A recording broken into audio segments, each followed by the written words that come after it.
Hello, for those of you that follow my Twitter, this is the secret video. Top 5 transportation methods in gaming.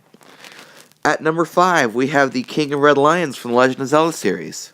The King of Red Lions first finds you after you fail the Forsaken Fortress when the Helmrock King throws you out the window. I'm not spoiling what happens during the game, but first you need to buy a sail for 80 rupees. You could probably collect that much by then. Excuse me, you could probably collect that much by then on Outset Island alone. But it's only number 5 because the next few entries are higher on the list because of how efficient they are. And let's just face it, the sailing is annoying in that game. Next we move on to...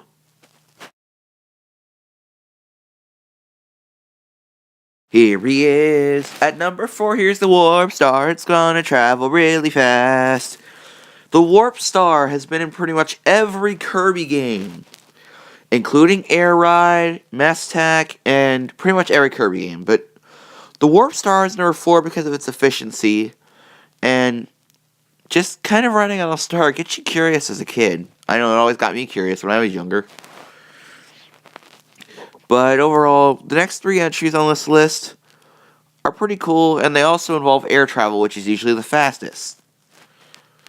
So, number 3, there'll be another song reference in, but you just have to find out.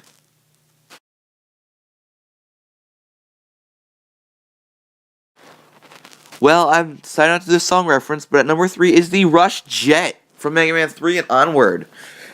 Rush is your dog companion throughout Mega Man 3 through 10. Sadly not in the X series, because that would be awesome.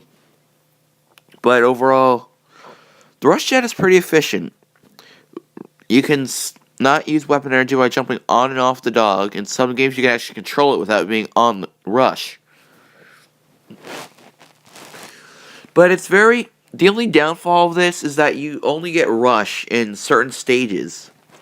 Like, Rush has 3 adapters. The coil, 4 adapters. The coil, marine, the different adapters in 6, and then the jet. The jet you can only get in a certain stage of each Mega Man game. But overall, Rush is pretty awesome. But number 2 and 1 are awesome because of their design as well as their efficiency.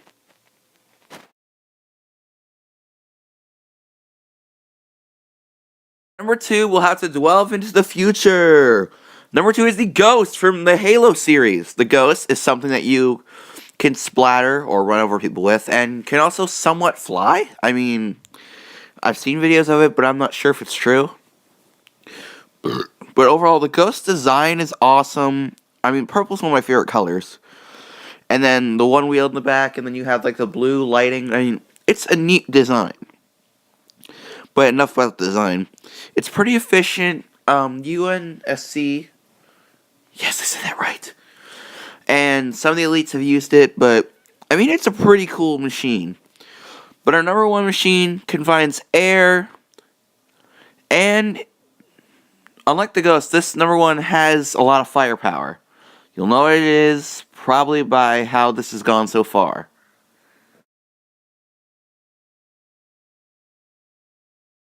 Three fanboys, ready? Yes, at number 1 is the Airships from the Super Mario Bros. Series. The Airships first started in Super Mario Bros. 3 after every world, and you got the anchor from the Toad House. The airship would stop scrolling, but if you didn't, the airship would keep scrolling while facing rocky wrenches, bullet bills, fire traps, and pretty much anything in your way you can think of. But overall, airships have not appeared as common as the Ghost.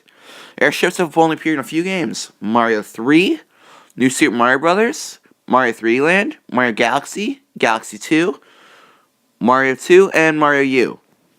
But the airship, I love it because of how it looks overall. The design, it's got cannons on the front, it's got a tiny little air propeller that reminds me of a plane, it's got the Bowser up front, and not to mention, it's very versatile because it can fire bullet bills that can be used as its own separate mechanism. In Galaxy, you show Bowser flying out of it in a pod. And there's tons of different things that can be derived with this airship. That makes it my number 1 mode of transportation in vehicles and gaming. And it probably gets a lot of miles to the gallon. Dun-tsh.